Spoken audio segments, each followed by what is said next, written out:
કલ્પના કરો, તમે સવારે ઊંઘમાંથી જાગો અને ક્ષણભરમાં તમારી આખી દુનિયા પાણીમાં ગરકાવ થઈ જાય. કોઈને સંભાળવાનો કે ચેતવણી આપવાનો સમય ન મળે. હિમાલયની પવિત્ર ગિરિમાળાઓમાંથી અચાનક એક પાણીનું રૌદ્ર રાક્ષસી મોજું ત્રાટકે અને હસતા રમતા ગામોનું કલાકોમાં જ દ્રશ્ય ફેરવી નાખે. આ કોઈ હોલિવૂડની ફિલ્મનું દ્રશ્ય નથી, પણ હાલની વાસ્તવિકતા છે. નેપાળની સરહદો પર આવેલા પહાડી વિસ્તારોમાં પ્રકૃતિએ એવો પ્રકોપ વેર્યો છે કે આખો દેશ સ્તબ્ધ થઈ ગયો છે. સેંકડો લોકો કાળના મુખમાં ધકેલાઈ ચૂક્યા છે, 100થી વધુ લોકો મોતને ભેટ્યા છે અને હજારો લોકો લાપતા છે. પરંતુ સવાલ એ થઈ રહ્યો છે કે હિમાલયની આ પહાડીઓ પર આવેલી આફતની સીધી આગ હવે ભારતના દરવાજે કેમ ધૂમી રહી છે? ભારતમાં એની શી અસર થશે? આવો આજના વિડીયોમાં વિગતવાર સમજીએ. નમસ્કાર, તમે જોઈ રહ્યા છો ચક્રવાત ન્યૂઝ. હું આપની સાથે હેમા.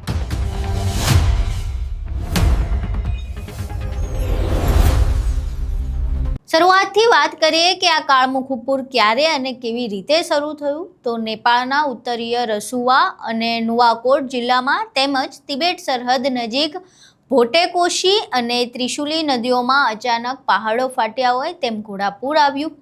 શરૂઆતમાં કોઈને સમજાણું જ નહીં કે આ શું થઈ રહ્યું છે. આ પાછળના વૈજ્ઞાનિક કારણો જોઈએ તો ગ્લેશિયર ફાટવા અથવા ભારે વરસાદ અને ભૂસ્ખલનના કારણે નદીઓના કુદરતી પ્રવાહ અચાનક રોકાયો અને ત્યારબાદ આવ્યો જળપ્રલય. પરિસ્થિતિ એટલી ભયાનક હતી કે મોટા મોટા પુલો, હાઇડ્રોપાવર પ્રોજેક્ટ્સ અને આખી વસ્તી પાણીમાં પ્રચંડ પ્રવાહમાં તણાઈ ગઈ. કુદરત સામે માનવીની લાચારીના આનાથી વધુ કરુણ દ્રશ્યો કદાચ જ કોઈ હોઈ શકે. હવે દુઃખની વાત એ છે કે નેપાળની આ પીડા આપણી એટલે કે ભારતની પણ ચિંતા બની ગઈ છે, કારણ કે પાણીની કોઈ સરહદ નથી હોતી. નેપાળની આ ત્રિશુલી અને ભોટેકોશી નદીઓ આગળ વધીને ભારતની મુખ્ય નદીઓ એટલે કે ગંડક, જે નારાયણી તરીકે પણ ઓળખાય છે, કોશી અને બાગમતીમાં મળે છે. જ્યારે નેપાળમાં જળસ્તર આસમાને પહોંચે ત્યારે ભારત તરફ આવતી આ નદીઓનું રૌદ્ર સ્વરૂપ ધારણ કરવું નક્કી જ થઈ જાય છે. ખાસ કરીને બિહારમાં પશ્ચિમ ચંપારણ, પૂર્વ ચંપારણ, ગોપાલગંજ, મુઝફ્ફરનગર અને ઉત્તર પ્રદેશના મહારાજગંજ, કુશીનગર તેમજ સરહદી વિસ્તારોમાં હાઈ એલર્ટ જાહેર કરી દેવામાં આવ્યું છે. નેપાળ તરફથી આવતા અનિયંત્રિત પાણીના દબાણને કારણે વાલ્મીકીનગર એટલે કે ગંડક બેરેજના તમામ દરવાજા તબક્કાવાર ખોલવા પડ્યા છે, જેના કારણે ભારતના નીચાણવાળા વિસ્તારોમાં પાણી ફરી વળવાનો ખતરો તોળાઈ રહ્યો છે. હજારો લોકોને સલામત સ્થળે ખસેડવાની પણ ફરજ પડી છે. એક પાડોશી દેશ તરીકે નેપાળની આ દુર્ઘટના આપણું હૃદય કંપાવી દે તેવી છે. અનેક ભારતીય પ્રવાસીઓ પણ ત્યાં લાપતા હોવાના અહેવાલોએ ચિંતા વધારી છે.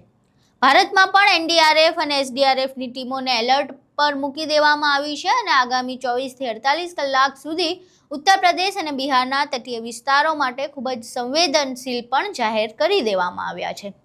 પ્રકૃતિના આ પ્રકોપ સામે આપણે માત્ર પ્રાર્થના જ કરી શકીએ છીએ કે જાનમાલનું ઓછામાં ઓછું નુકસાન થાય.